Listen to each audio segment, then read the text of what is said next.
పూర్వకాలంలో కవులు వాళ్ళ రచనలు ప్రచారంలోకి వచ్చినటువంటి కాలాన్ని వాళ్ళ పేరుతో ఒక యుగంగా పిలవటం జరిగేది. అలాగే ప్రాంగనన్నయ యుగము, నన్నయ యుగము, శివకవుల యుగము, శ్రీనాథ యుగము, ఇంకా ప్రబంధ యుగము, ఇలా అనేక కవుల పేర్లతో పిలవటం అనేది జరిగింది. ఇప్పుడు మనము ప్రాంగనన్నయ యుగంలో జరిగినటువంటి మార్పులు, రచనలో వచ్చినటువంటి మార్పులు, ఎలా ప్రారంభమైంది అనేది తెలుసుకుందాం. ఈ ప్రాంగనన్నయ యుగము అంటే నన్నయ్యకి ముందు కాలాన్ని ప్రాంగనన్నయ యుగము అని పిలవటం జరుగుతుంది. ఈ కాలంలో ప్రాంగనన్నయ యుగములోని తెలుగు భాషా సాహిత్య స్థితిగతులను తెలుసుకోవడానికి తోడ్పడే సాధనాలని ప్రాచీన శాసనాలు, ఆ కాలంలో ఇతర భాషల్లో వెలువడిన గ్రంథాలు మౌఖికంగా ప్రచారంలోకి రావటం జరిగింది. దాన్నే వాంగ్మయము. ఈ కాలంలో గ్రంథాలు మౌఖికంగా వచ్చినటువంటి ఈ వాంగ్మయము అనేది ప్రచారంలోకి రావటం జరిగింది. తర్వాత ద్రావిడ భాషా కుటుంబానికి చెందిన తెలుగు క్రీస్తు పూర్వం నుండి పుట్టి పెరిగిందని చెప్పుకుంటూ ఉండటం వలన ఈ 11వ శతాబ్దం నాటికి సాహిత్యాభివ్యక్తిని, ఇంకా మహాకావ్య నిర్మాణ దక్షతను ప్రకటించిందని స్పష్టంగా చరిత్ర చెప్పటం జరుగుతోంది. ఇకపోతే తెలుగు భాష మీద ద్రావిడ భాషల ప్రభావము ఎంత ఉన్నదో, ఇంకా సంస్కృతము, ప్రాకృత భాషల ప్రభావం కూడా అంతే ఉన్నదని చెప్పుకోవటం జరిగింది. అంత బలంగా ఉండేది. ద్రావిడ భాష ప్రభావం ఎంత ఉందో, ప్రాకృత సంస్కృత భాషల ప్రభావం కూడా అంతే బలంగా ఏర్పడింది అని చెప్పడం జరిగింది. దాంతోపాటు క్రమంగా మహారాష్ట్ర, ప్రాకృతం, కన్నడం, తమిళం, పైశాచి ఈ భాషల ప్రభావం కూడా బలంగా ఏర్పడటం అనేది జరిగింది. తర్వాత 6, 7, 8 శతాబ్దాల కాలం నాటికి వచ్చేసరికి తెలుగులో గద్యమయ శాసనాలు మాత్రమే వెలువడ్డాయి. అయితే గద్యంలో కూడా పద్య చరణాలు అనేటటువంటివి వృత్త గ్రంథాలుగా గోచరించటం జరిగింది. ఇక ఉదాహరణకి వస్తే పొట్లపాడు, మాలపాడు శాసనాల్లో ద్విపద తిరగడగతి,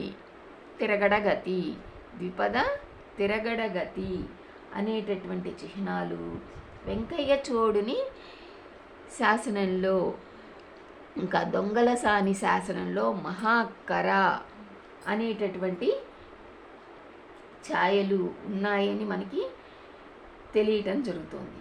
ఇంకా గేయ లక్షణాలన్నీ కూడా విమర్శకులు ఈ 6, 7, 8 శతాబ్దాల కాలంలో ఈ తెలుగులో మనకి కనిపించటం అనేది జరిగింది అని చెప్తూ వచ్చారు విమర్శకులు. తర్వాత వచ్చేసరికి 9వ శతాబ్దంలో శాసనాలు అనేటటువంటివి ఎలా ఏర్పడ్డాయో తెలుసుకుందాం. ఈ శతాబ్దంలో పూర్తిగా ఛందోబద్ధమైనటువంటి శాసనాలు వేయటం అనేది ప్రారంభమైంది. అంటే ఛందస్సుతో కూడుకున్నటువంటి శాసనాలు ఈ కాలంలోనే ప్రారంభమయ్యాయి.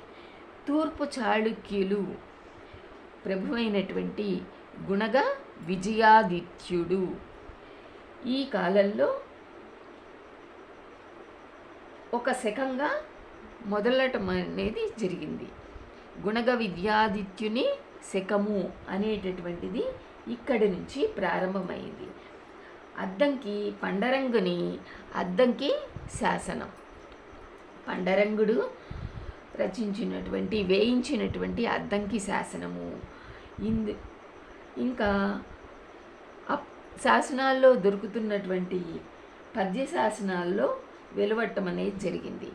అందులో కూడా తరువోజ, ఇంకా వచనం అనేటటువంటిది 4 పంక్తులలో వెలువట్టం అనేది జరిగింది. ఇక్కడ గుణుగు సీసపద్యం ఉందని, అందులో ప్రాసయతి ఆటించబడింది అని కూడా చెప్పటం అనేది జరిగింది ఈ 9వ శతాబ్దంలో. ఈ కాలంలో శాసనాలు మధ్యాక్కరలు ఎక్కువగా మనకి కనిపించటం అనేది జరిగింది. తర్వాత వచ్చేసరికి రెండవ యుద్ధమల్లుని కుమారుడైనటువంటి బాడవ మహారాజు, ఈ బాడవ మహారాజు వేయించినటువంటి ఆరుంబాక శాసనం. ఇది సంస్కృత శాసనంలో తెలుగు లక్షణాలు కలిగినటువంటి కంద పద్యము అనేటటువంటిది మనకి ఇక్కడ కనిపిస్తుంది. ఈ బాడవ మహారాజు వేయించినటువంటి ఆరుంబాక శాసనంలో ఆయన వేయించినటువంటి ఆ శాసనంలో కంద పద్యం అనేది ఎక్కువగా మనకి తెలుగు లక్షణాల్లో కనిపించటం అనేది జరుగుతుంది. ఇకపోతే చెంపకమాల, ఇది 9వ శతాబ్దంలో ఎక్కువగా జాతులు ఉపజాతులు అనేటటువంటివి ఈ కాలంలో మనకి కనిపించటం అనేది జరిగింది. ఇక్కడ 848 పాతులూరి శాసనంలో చెంపకమాల మనకి కనిపిస్తుంది. ఈ జాతులు ఉపజాతులు ఈ కాలంలోనే మనకి ప్రారంభమవటం అనేది జరిగింది అని తెలుస్తుంది. అలాగే 1000 నాటికి విరియాల కామసు అని గూడూరు శాసనం, ఈ గూడూరు శాసనంలో 3 చెంపకమాల పద్యాలు 2 ఉత్పలమాల పద్యాలు మనకి కనిపిస్తూ ఉన్నాయి, ప్రయోగించటం అనేది జరిగింది. ఇకపోతే నన్నయ్య పూర్వం ఆరుంబాక శాసన రచయిత అయ్యన భట్టు, ఈయన అయ్యన భట్టు అని ఆయన 973 990 కాలం నాటి రచయిత. ఈ రాజరాజు కోరుమిల్లి దాన శాసన రచయిత చేతన భట్టు. ఈ చేతన భట్టు ఇంకా శ్రీపతి పండితుడు ఈ మొదలగు వాళ్ళు శాసన పద్య రచయితలుగా వెలుగులోకి రావటం అనేది జరిగింది. ఈ శాసన పద్య రచయితలుగా అయ్యన భట్టు, చేతన భట్టు, శ్రీపతి పండితులు అనేటటువంటి వాళ్ళు ఈ కాలంలో మనకి కనిపించటం అనేది జరిగింది వాళ్ళ పేర్లు. ఆ తర్వాత వచ్చేసరికి ఈ నన్నయ్య రచనా కాలం అనేది ప్రారంభమవటం అనేది జరిగింది. అది ఎలా ప్రారంభమవుతోంది అని అంటే, దానికి ఉదాహరణగా మనకి నన్నచోడుడు కుమార సంభవంలో ఒక పద్యాన్ని చెప్పటం అనేది జరిగింది. మును మార్గ కవితలోకంబున వెలయగ దేశీ కవిత పుట్టించి తెనుంగును నిలిపి రంధ్ర విషయంబు జన చాళుక్యు రాజు మొదలుగా పలువురు అనేటటువంటి పద్యాన్ని నన్నచోడుడు కుమార సంభవంలో చెప్పడం అనేది జరిగింది. ఆ చెప్పినటువంటి పద్యం ద్వారా చాళుక్య కాలంలో తెలుగు కవిత 3 పువ్వులు 6 కాయలుగా విలసిల్లుతూ నన్నయ్య రచనలు చక్కగా ఆ కాలం నుండే ప్రారంభమయ్యాయి అని చెప్పుకోవటం జరుగుతుంది. ఇకపోతే నన్నయ్యకు పూర్వం శాసన పద్య కవిత్వమే కాక కావ్య రచన కూడా సాగింది అని చెప్పడానికి కొన్ని సాక్ష్యాలు ఉన్నాయి అని విమర్శకులు చెప్పుకుంటూ వచ్చారు. వాటిలో వేటూరి ప్రభాకర శాస్త్రి ఆయన రచించినటువంటి ప్రబంధ రత్నావళి అనేటటువంటి ఒక సంకలన గ్రంథంలో, ఇంకా పద్మకవి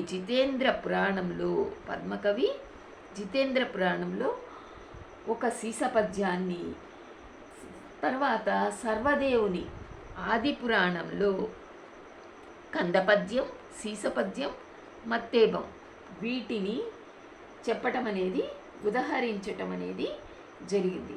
అలాగే 1420లో సకల నీతి సమ్మతము అనేటటువంటి ఒక సంకలన గ్రంథాన్ని రచించటం జరిగింది. అందులో గజాంకుశుడనే కవిని పేర్కొనటం అనేది జరిగింది. ఇలాగే నన్నయ్యకు పూర్వం కూడా కొన్ని రచనలు ఉన్నాయి అని తెలుస్తున్నాయి. కానీ ఆ రచనలు అనేవి మనకిప్పుడు ప్రస్తుతం అందుబాటులో లేకపోవటం వలన అవి కాలగర్భంలో కలిసిపోయి మనకి లభించలేకపోవటం వలన వాళ్ళు మనకి అంత ప్రచారంలోకి వచ్చినట్లుగా కనిపించదు. కాబట్టి వాళ్ళు మరుగున పడిపోవటం వలన నన్నయ్య రచనలు ప్రచారంలోకి రావటం వలన ఆ రచనలు అందుబాటులోకి ఉండటం వలన మొట్టమొదటి కవి ఆది కవి నన్నయ్య అని చెప్పుకోవటం అనేది జరుగుతుంది. ఈ నన్నయ్య రచించినటువంటి ఆంధ్ర మహాభారతమే మొట్టమొదటి కావ్య రచనగా చెప్పుకుంటూ నన్నయ్యని ఆది కవిగా పేర్కొనటం అనేది జరిగింది. ఇది ప్రాగ్నన్నయ్య యుగంలో శాసనాలు, తర్వాత పద్యాలు, ఈ మధ్యాక్కరలు రావటం, పద్య లక్షణాలు ఏర్పడటం, ఈ తెలుగు అనేటటువంటిది ఎలా ప్రచారంలోకి వచ్చింది అనేటటువంటిది టూకీగా మనము తెలుసుకున్నాం. ఇలాగే తర్వాత నన్నయ్య యుగము, ఆ తర్వాత శివకవుల యుగము, ఇలా ఒక్కొక్క యుగాన్ని గురించి తెలుసుకుందాం. ఇది కనుక మీకు నచ్చితే మా ఛానల్ని సబ్స్క్రైబ్ చేసుకోండి. ధన్యవాదములు.